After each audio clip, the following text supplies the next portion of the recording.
For daily ask Reddit, people who have signed an NDA that's now expired. What's the story?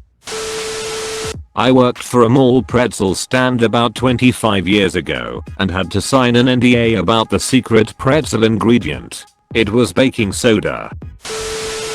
Used to be an au pair for a famous couple's children. NDA was there to protect the family. I wasn't allowed to take pictures of the kids on any of my devices. The photos I did take on the provided device were not allowed to include their faces, and the rest were just general rules about not sharing their private information. Even to this day I won't sell that information, even though the NDA has expired. Probably some of the nicest people I have ever worked for. I worked security for a gated neighborhood of extremely wealthy people, like Fortune 500 CEO, senator, or senators, sometimes both, etc.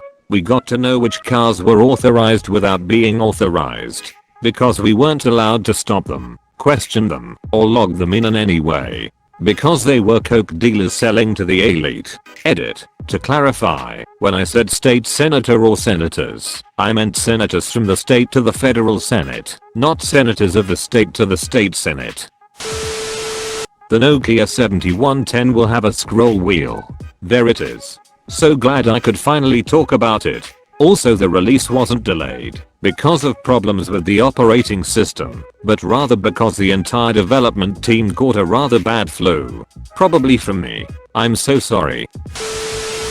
I had an artist, he told me he was known all over the world, had me sign an NDA when I was a young website designer. He wanted a site to promote his new sculpture idea. I recall it was a group of kids holding hands in a circle. It looked okay, but not unlike any sculpture you'd see outside a public library. This guy was saying it would lead to world peace and such. The requirements for the website were crazy detailed, like 40 pages of instruction. It had diagrams of how I should use a mouse to make blur effects and similar bullshittery. I remember we were going over his vision after I signed the NDA and vividly thinking, oh, this guy is just plain crazy. After 10 minutes I said I had an emergency and had to go, and just never talked with him again. As security chief, I found that my boss, the region security manager, was stealing. At that time, I thought to keep things in the family. Imagine the scandal that, in the security branch of a nationwide mobile phone company, one of the people in charge of security was caught doing what he was supposed to prevent. Naive me. So I reported directly to the CSO who, after getting a confession, asked the culprit to resign. After that, he placed his 24-year niece, or something, family related, in the region management. Then, after 2 months fired me. A year later, I found out that the first boss was indeed the CSO cousin who ordered his niece to fire me in retaliation. Wiser me knows now to bring those things directly to ours.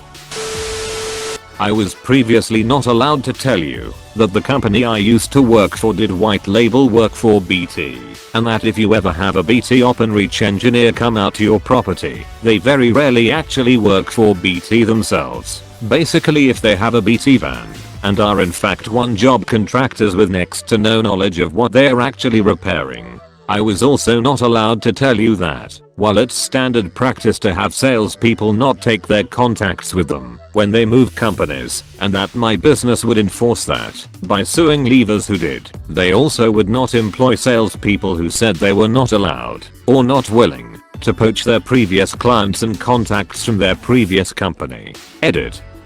2 OpenReach engineers have claimed this is not the case. While the numbers may be inaccurate, employees vs contractors, and purely down to my perspective, their illusion that contractors are only used for install tasks and never repairs is false.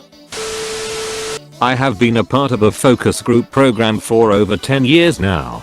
It's mostly opinion chat sessions, but there were occasional times where I would test or try out some new product that I'd have to sign an NDA for. You remember when HP started that line of mini laptops? Yup. Beta tested those. Some other things now on the market I've tested before release were Gillette's Fusion, Facebook Dating, Spark's Project X Cloud. And yes, they pay wonderfully. I signed a NDA with EA Games in order to pitch them a game idea that myself and 2 friends had developed. They turned us down due to there being a similar title already being in production. That was 10 years ago, and there's still never been a game in even remotely the same vein as the one we pitched. Frustrating to say the least.